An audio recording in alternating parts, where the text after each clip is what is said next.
Hey everybody, if you've seen my Super Mario 64 playthrough, you know that I'm attempting to beat every North American N64 game. Now the reason why I didn't do this introduction video first, which I wanted to do, I got pulled away that day.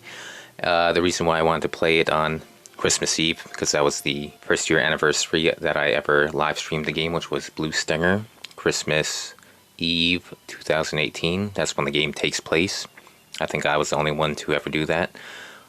Although the game was made in 1999. Now, as opposed to starting the new year, January 2020, with doing this challenge or marathon, whatever you want to call it. Record, there you go, record would be better. Now, what I wanted to do was go through the first year of the game's release for the N64, starting with the Super Mario 64, the launch game. Well, it was actually two launch games, this and Pilot Wing 64. That's why I have them arranged like that, going down. Those were the games released on the same day. But most people remember Super Mario 64 as the first game, even though Pilot Wings came out the same day, which will be the next one in the lineup. Then we got Wave Race 64, then Mortal Kombat Trilogy, Wing Rescue, Wing Rescue 3D Hockey, Killer Instinct Gold, Twisting USA, and Star Wars Shadows of the Empire. Now, I wanted to go through the first year because when I got my Nintendo Switch, one of the comments or topics I was reading at the time was saying the Switch had one of the worst launch titles. I didn't have that many. And also the N64 was brought up, but personally I think the PS2 had one of the worst launches of games. I didn't even get a game for the PS2 until Grand Theft Auto 3 came out. Before that, the PlayStation 2 was basically used as a glorified DVD player. Now I got the N64 near launch back in 1996. Originally wanted to get it on launch, but they were sold out. It came out on September 29th, 1996, even though the poster right here says September 30th, 1996. On September 29th, N64 is scheduled for release in North America. They moved it up a day, but some of the stores released the system earlier than September 29th, 1996, and that's one of the reasons why I couldn't find the N64s. They were sold out. I eventually got it, I don't know, let's see, in October or November the same year, I forget. Now I can say with buying the system near launch and only having the two games, those two games really lasted. It took me couple months to get all 120 stars with Super Mario 64, and Pilot Wings was pretty hard during the later missions, so those games lasted, even though it's basically a case of quality over quantity. I'd rather have two masterpieces that are released on launch day than a bunch of shit not worth playing. Now, since I got the N64 near launch, and almost every Friday I bought, rented games from Blockbuster, which was like about $5 for 3 games for about 3 days.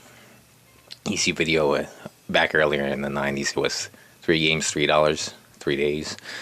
So inflation was starting to creep in there. So having bought this at launch and was renting games pretty much every Friday, so I pretty much played a good portion of the library here. So this system is probably the system I'm most familiar with, so that's one of the reasons why I'm trying to beat all the N64 games, because I know I could do it and I'm familiar with it and I can efficiently go through them. Now over the years, once I started to get good at these games, I eventually started to make a list back in like 2000. I gotta do another video on that. I gotta show that to you guys, of that list of all the games I've beaten. And so I had the idea about this, trying to beat all the N64 games when I started to get good at the games, and I thought I should try and beat all of them for the N64 since I'm most familiar with it. But then I saw on YouTube the Mexican runner beat all the NES games, so all 700 odd, whatever it was, he beat all of them. So after I saw that, I thought I should probably try and go for it, even though I had the idea of beating all the N64 games years ago. So now I'm finally executing that plan. Now, I did get in contact with Guinness because the Mexican runner is on there. He's on the Guinness Book of World Records. As you can see here, he's on the Guinness Book of World Records, first person to complete every licensed Nintendo Entertainment System game.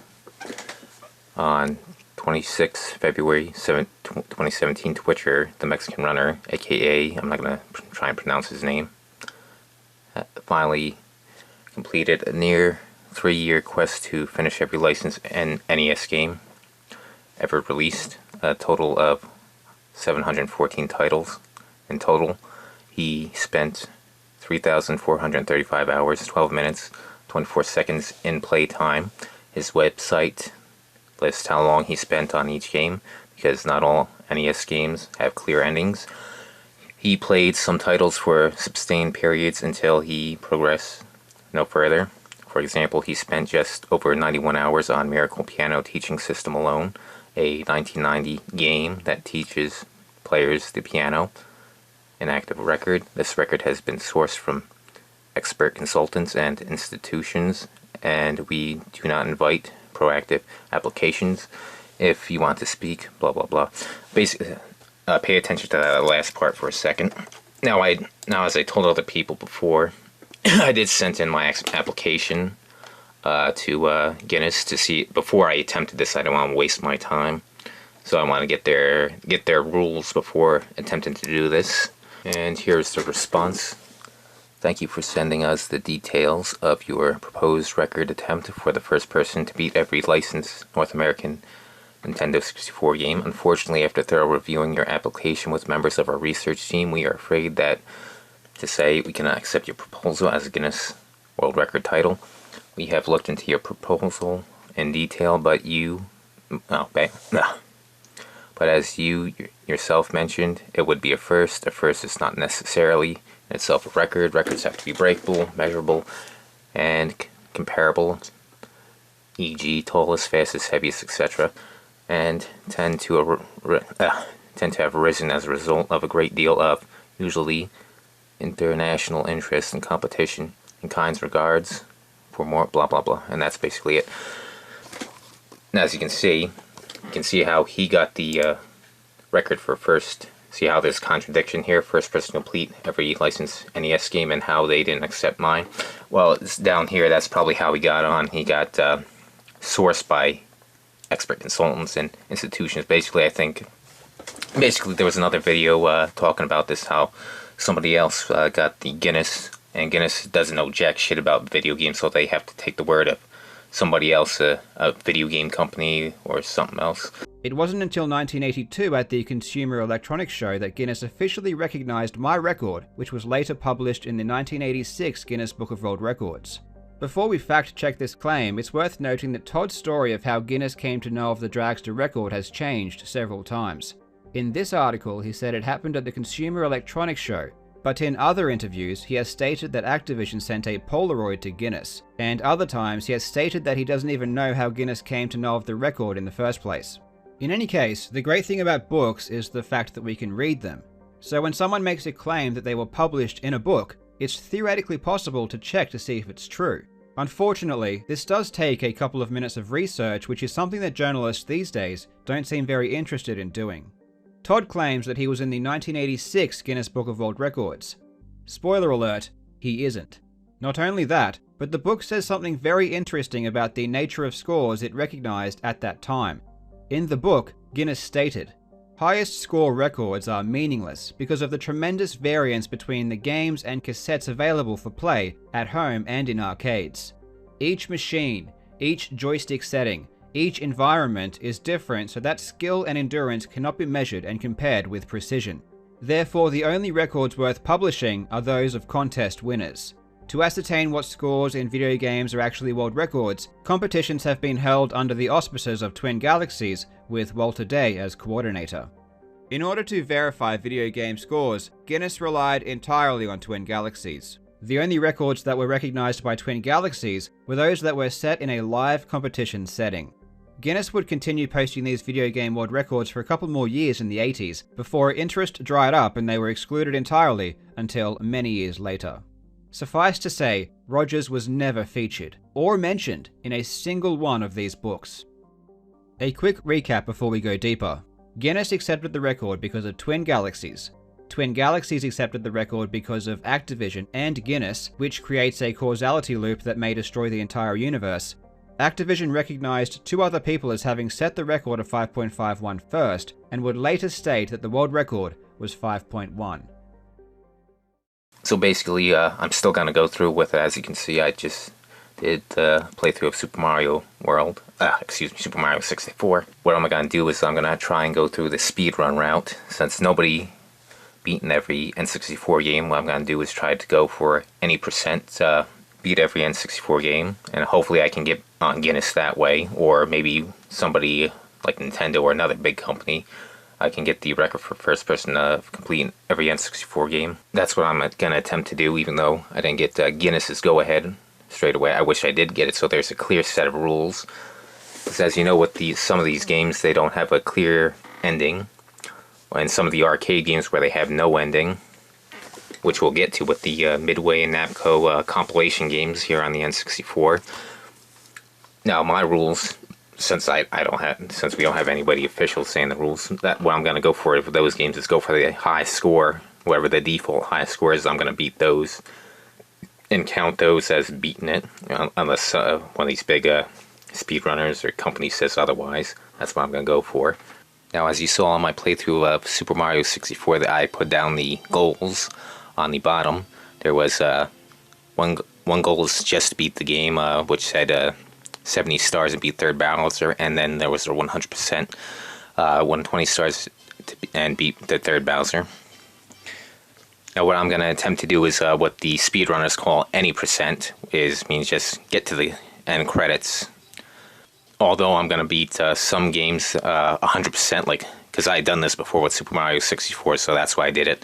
So basically, I'm mostly going to beat the games any percent, just get to the end credits. That's my definition of beating a game, is get to the end credits by doing the goal, because there's some games out there you can get to the end credits without doing the main goal. Like Harvest Moon 64, your goal is to make a successful farm and get to infinite mode. Even though the bad ending, you can get the credits. Just go to the diary and just fast forward to 2.5 years for your dad to come home, and he gets pissed off, and credits. You got to the credits, but you did not beat the game. You did not do the goal. So that's my definition of beating the game. And also, like the game Sewer Shark for Sega CD, if you die, you still get credits.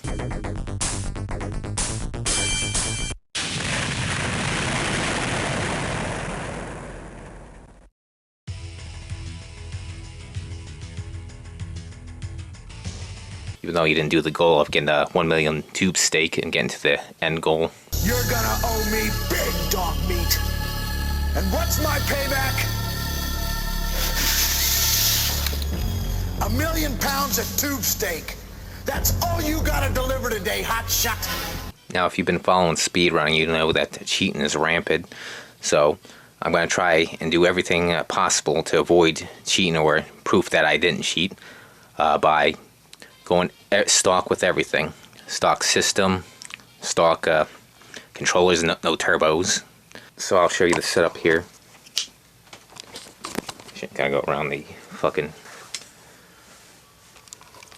Let's see, we got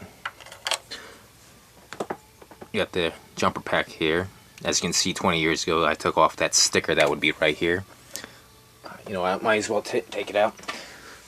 Gotta show you proof of what I'm doing here. It's the rampant cheating and speed running.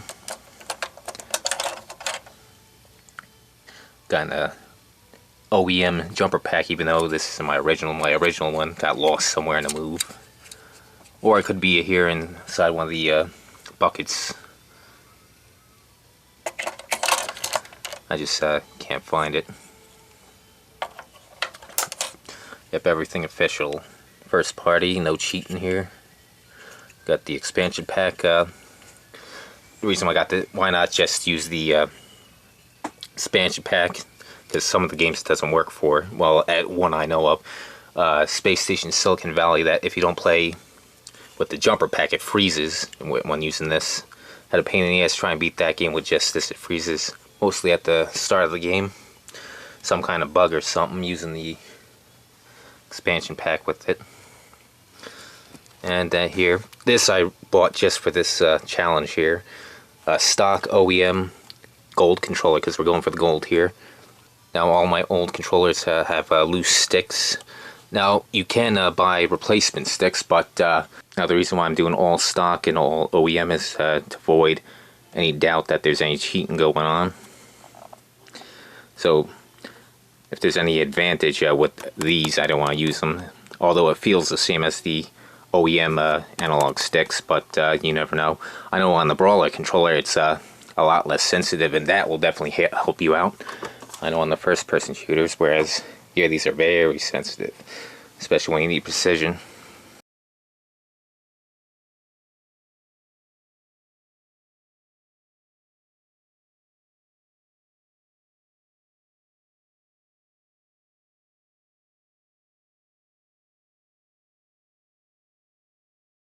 Close-up of the controller, and no modifications, all stock. Go around. Now this is my original N64 that I got back in '96. Let's check out the serial numbers. All stock, nothing modified. Where the DD64 goes. There's a serial number right there.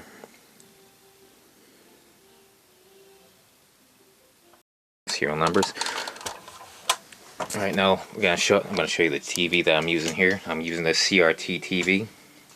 Now here's the TV I'm using, the Emerson model CR202EM9, manufactured in 2008, April 2008 to be exact. Alright, now looking at the inputs. As you can see, I'm going to be using S-Video, getting the best possible signal out of the N64 without modding the system. Coming out the back of the N64, the cables come down here over to the splitter, where it splits the S-Video and stereo sound. One going to the TV over here, which you can see me in the webcam, and the other way goes into the converter. The S-Video to HDMI converter, it's a 10-son. Turns into the HDMI signal, then comes here to the Elgato HDS, which then captures onto the computer over here. And here's the webcam that I use right here, a Akaso. Now this I did not know you could double up as a webcam. Found that by accident. Originally I got this as an action cam. So that's the setup there. Now, let me guys know for any better proof of not cheating. Now, I know Emerald and Mike there was, when they were watching the Super Mario 64 playthrough, they could say in the chat for me to do something, which if you go fast forward to the desert level, you'll see me doing what they say. Like, I asked him which path should I go, he said forward, I go forward. Or even better yet, do a specific action, like jump twice and duck, to prove that it's not a video, a playback, it's live, which one of the speedrunners tried as fake. Got the world record by a minute and 30 seconds. Carl Sagan eventually grew suspicious of Lee's consistent high-level gameplay and asked Lee to duck in an auto-scrolling part of a run once to see if Lee could put random or unexpected inputs into the game when prompted and prove that it just wasn't a file being played back. Lee laughs it off though, claiming he can't duck because he has to collect all the coins, even though there's no requirement to do so in this speedrun. No time to duck, Carl. I need to get all the coins. There is no time to duck. You're ducking. Coins are of utmost importance. If you don't get all the coins in this place, I will reject that IL. So what happened here is likely that the pre-recording collected all the coins, and Lee knew he had to respond in some way to make the conversation seem natural. It's interesting that even though Carl seemed to know something was up, the veracity of Lee's runs was never really pursued further until very recently. Now when these accusations came up, Lee kind of half-assed confesses, claiming that he had 2 runs which were done or recorded previously. And he claims that while the run with the hand cam shown was indeed one of these pre-recorded runs, the other 2 runs I just showed were not fake, he says. And Lee never actually admits that the runs were edited in the same fashion as a tool-assisted speedrun at all, only that he played back pre-recorded runs in marathon events on days he wasn't playing well. Of course, because this can't be verified in any way, it's impossible to tell which runs are real or fake based on what he confessed, and all of his runs were removed from the leaderboards. That's why you do these things live. You can always have somebody in the chat say something for you to do something to prove that it's live and not a tool-assisted playback like that speedrunner did. Let me know if there's any more I can do to prove that I'm not cheating or playing back a video or anything like that, because in speedrunning that cheating's rampant. Yeah, no, I'm not just only opening these up every single N64 game just for proof that it's OEM. I'm also doing that because I want to put a reference of what the authentic cartridges look like online, because like I've been saying in my other videos, there isn't much documentation. So if anyone wants to know how to search for an authentic game, you'll be able to see it through these videos. Alright, I just opened this up. I'm gonna now prove to you this is an official OEM cartridge, as we've been over this before. The manufacturing stamp right there in the sticker. No circle where the eye is in the Nintendo. Alright. Let me take this off. Ooh, that was easy. Alright. Got... Yeah, this all looks authentic.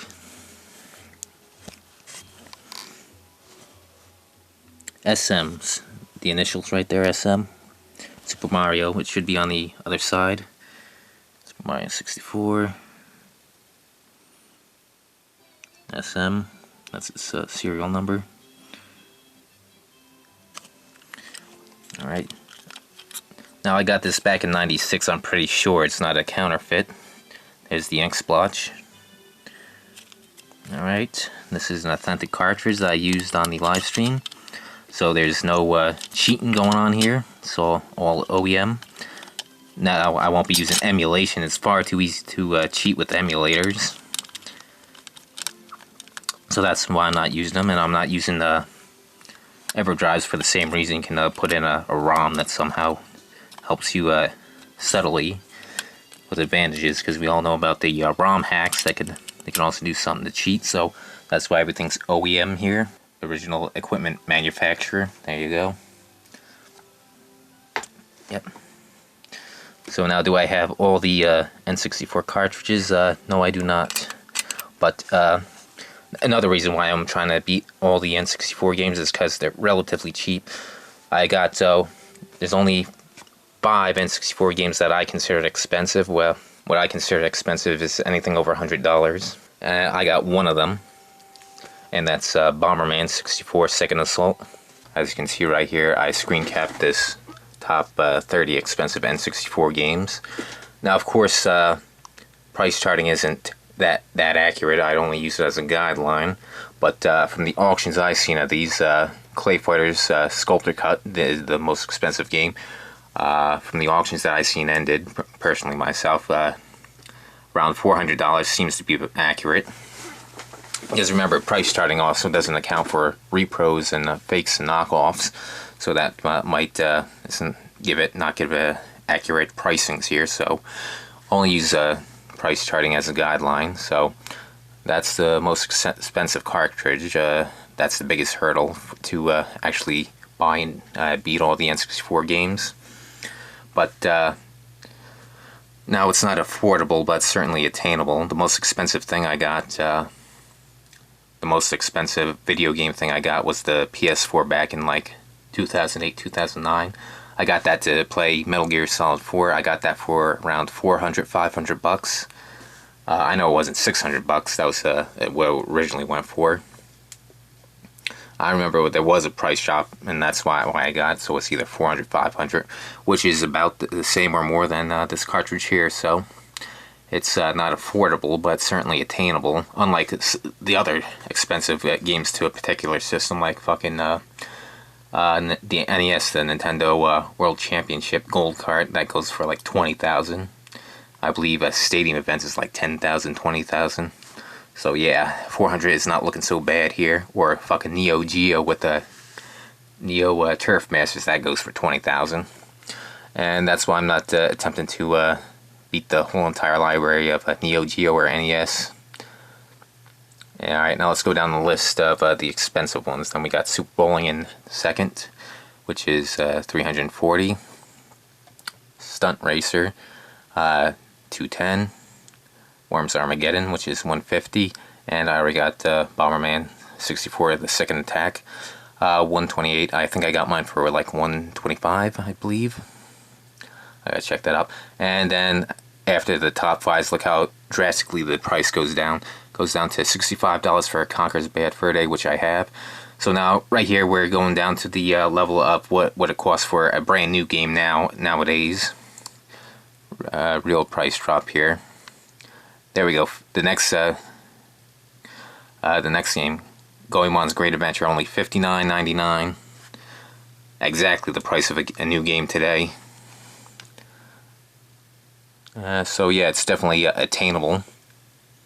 And that's Super Mario Brothers. I would have done its own video of opening it up and showing the manual, but we've already done that already. So I just want to put this on this video, this introduction video of what I'm trying to do. I'm trying to beat all 296 of the North American N64 games. Can do everything OEM, all stock controllers, systems, and everything. No emulation, no EverDrives to avoid cheating. Trying to get as much proof that I didn't cheat. Because with the rampant cheating and fucking speed running, gotta have that proof. So next video will be Pilot Wing 64 that I'm gonna do. So and down in the comments below, tell me if there's if you want to see any more proof besides having the webcam and having the TV playing and whatnot. So yeah, I'll see you guys next video.